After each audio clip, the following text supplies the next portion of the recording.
Hi there, this is Chandra Easton here from StarAstrologyHealing.com. Just continuing on with my talks about this ancient land. You'll find them on my website. Also, you could search under Footsteps of Light. I'm currently, and have been for a week or so, here in central Aranda country. This is around what we know as Alice Springs. The original name's, I think it's Mparntwe. Probably I'm not pronouncing it correctly. And it's a very interesting town. I don't know, someone told me how many people. A few thousand, was it 6? I can't remember. There are people from all over the world here. Many people from Asia, Japan, China, Taiwan, Vietnam, New Guinea, Pacific Islanders. There are Aboriginal people who come in from districts all around, out in the Western Desert, further south, the Southern Aranda people. I'm sure occasionally people come up from the APY lands. Alice Springs is surrounded by desert, so it's an oasis. It ought to be the cultural heartland of this country, but it seems to suffer from hangovers from the past century. You know, I'm sure there's racism, there's dispossession, there's poverty, there's economic crisis. It's very, very different from being in any capital city, or indeed probably many other cities. And I'm speaking as someone who's lived primarily on the east coast of Australia. Yeah, I love the artwork here. Love heals. We found this on the back of the Supreme Court, which I thought was wonderful, because of course there are big issues. What did I hear on the radio recently? That the current amount of young Aboriginal men who are incarcerated is 9 times higher than what it was in South Africa at the height of the apartheid. And just give you some idea of some of the issues that are here: cultural, economic, racial, social, all of that. And here's this beautiful message: love heals, from the young people of the district, highly creative people. One of the things that Namita, Trent's again, I've done while we've been here, is to go off to the Pachana Festival of Light and Sound. And this next video here is, it's one of Namita's, and this festival runs for about a week. We went to several events in it. It's beautiful. This first image here is of a kuhlman, which of course is one of the traditional ways that women carried food. And right next to it are the youth of this district have made a light and sound display, turning the kuhlman into a skateboard. And I thought that was highly creative and wonderful. There are all kinds of things. There are things for the children to do, a music, light and sound, where you could follow the dreaming tracks, really. And you'll see the children here, they're dancing and walking and following the dreaming tracks. If you stay with the image, it does get a little bit brighter.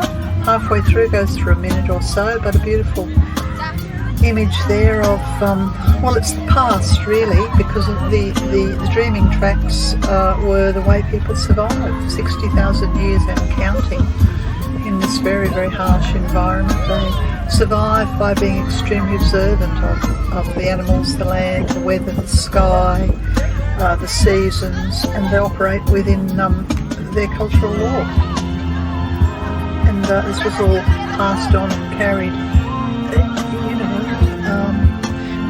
through memory, and through art. In more recent times, I wish I knew when it was, probably around the turn of last century, maybe around 1900 or thereabouts, the camels, and therefore the Afghans and the Afghan cameleers came into Central Australia, because of course it's desert country.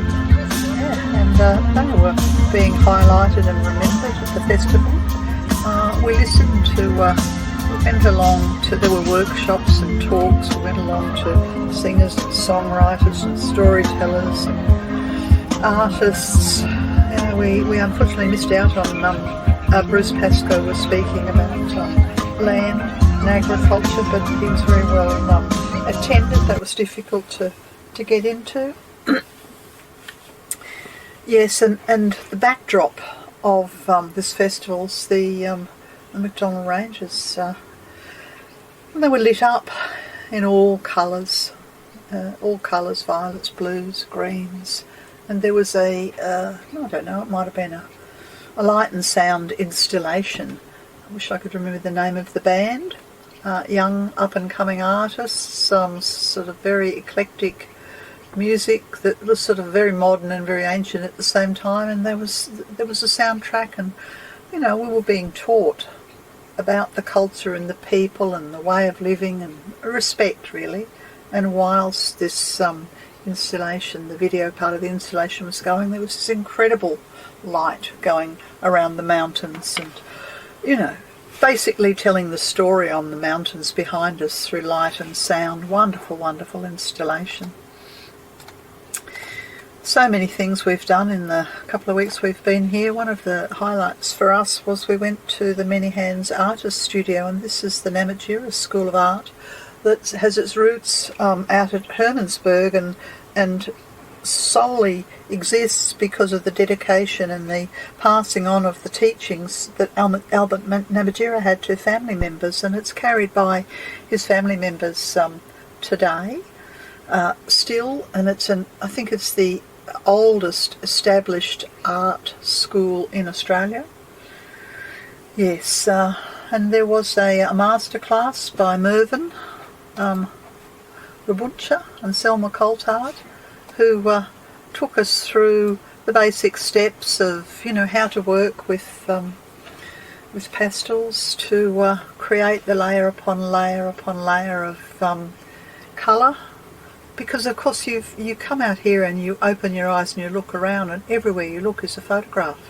Everywhere you look is a story and culture, and you want to paint it and you want to photograph it, you want to draw it. It's impossible to capture the grandeur and the beauty. I think after that, day before, I don't know when, we went along to a book launch. And this was Ken McGregor at the Aralern Arts Centre, and he was launching a book on the life of times of Albert Namatjira, an incredibly well-resourced book that has been, I think he would have said, probably 60 years in the making, and he'd had the dharma really to become involved with art, and particularly with the art of the Central Desert and the Western Desert people. And he tried for a long time to publish a book, was never able to get access, but I think it was 2000, and not that long ago, was it 2016 or thereabouts, the Namatjira Trust finally got the copyright. They gained control of the legacy of Albert Namatjira's that had been stolen from them, really. And so this is very, very significant because it represents justice for the Aranda people. Yes, and so this was a book launch, and there was a cake, and there were relatives, many relatives from central Aranda land, and also out from the further out in the McDonald's, the West McDonald's. There was a cake, and Mervyn spoke, and a wonderful afternoon, and great dedication to the tenacity of the people who fought so long and so hard over so many decades to claim and in order to celebrate, because of course the purpose of Pachana really is to celebrate the custodians past, present and emerging. And the elders out here are doing everything they can to mentor the young people and to grow them up in their culture, so that the richness, the beauty of this culture continues on. We've just scratched the surface of it, really. I imagine you'd have to live here to decades to immerse yourself in the heart of this place. We did make a couple of friends here, these last couple of images. This is beautiful now. They're birds that have migrated from South Australia, and they're around here. Can't remember their names now. Around here in our caravan park, and we've made friends with them and discovered that they're fruitarians. Of course they are. Beautiful, beautiful birds. They're the Port Lincoln parrots, so we call them the Lincoln Sisters, although really there's a whole group of them. Anyway, that's all I've got to say about Pachana and our time here and there'll be more to come, no doubt. So stay tuned. This has been Chandra from StarAstrologyHealing.com. Bye for now.